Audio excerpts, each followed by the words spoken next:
ಸಾಂಪ್ರದಾಯಿಕ ಕುಣಿತಕ್ಕೆ ನಾವು ಒತ್ತು ಕೊಡೋದು, ಅದನ್ನೇ ಪ್ರಚಾರ ಮಾಡೋದು.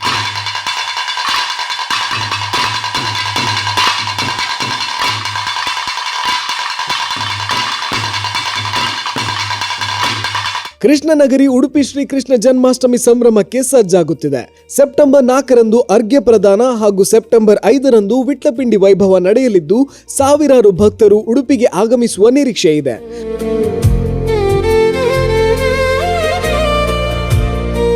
ಅಷ್ಟಮಿ ಹಿನ್ನೆಲೆಯಲ್ಲಿ ಶ್ರೀಕೃಷ್ಣ ಮಠದ ಸುತ್ತಮುತ್ತ ಹಾಗೂ ರಥಬೀದಿಯಲ್ಲಿ ಸಿದ್ಧತೆಗಳು ಭರದಿಂದ ಸಾಗಿವೆ. ಭಕ್ತರನ್ನು ಸ್ವಾಗತಿಸಲು ನಗರವು ಸಿಂಗಾರಗೊಳ್ಳುತ್ತಿದೆ. ಉಡುಪಿ ಅಷ್ಟಮಿ ಸಂಭ್ರಮಕ್ಕೆ ಮತ್ತಷ್ಟು ಮೆರುಗು ನೀಡುವುದು ಕರಾವಳಿಯ ಸಾಂಪ್ರದಾಯಿಕ ಹುಲಿವೇಷ.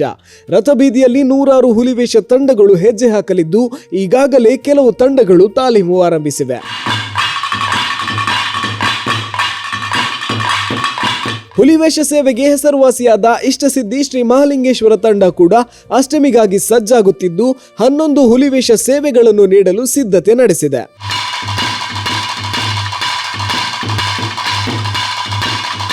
ನಾವು ಸಾಂಪ್ರದಾಯಿಕ ಶೈಲಿಯ ಹುಲಿವೇಷಕ್ಕೆ ಮಾತ್ರ ನಾವು ಹೆಚ್ಚಾಗಿ ಒತ್ತು ಕೊಡೋದು. ನಾವು ಒತ್ತು ಕೊಡೋದೇ ಸಾಂಪ್ರದಾಯಿಕ ಶೈಲಿ, ಚಡ್ಡಿ, ಜಟ್ಟಿ, ಟೊಪ್ಪಿ.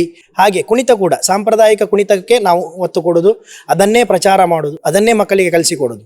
ಹಾಗೆ 1 ತಿಂಗಳ ಮುಂಚೆ ನಾವು ಇದಕ್ಕೆ ತಯಾರಿ ನಡೆಸ್ತೇವೆ.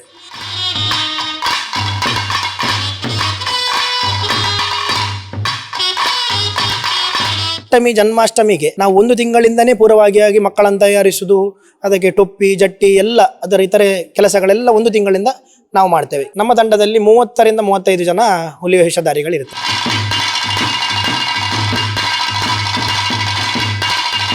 ನಾಡ್ದು ಬರುವ 4-5 ಕೃಷ್ಣ ಜನ್ಮಾಷ್ಟಮಿಯ ದಿನ ಸೇವೆ ನಡೆಸಿದ್ದಾವೆ. 4ನೇ ತಾರೀಕು ಮನೆಗಳಿಗೆಲ್ಲ ಹೋಗುತ್ತೇವೆ. 5ನೇ ತಾರೀಕು ಕೃಷ್ಣನ ಸೇವೆ ಎಂದೇ ರಾಜಾಂಗಣದಲ್ಲಿ ರಥಬೀದಿಯಲ್ಲಿ ನಡೆಯುವ ಉತ್ಸವಕ್ಕೆ ಮೆರವಣಿಗೆಯಲ್ಲಿ ನಾವು ಪಾಲ್ಗೊಳ್ಳುತ್ತೇವೆ.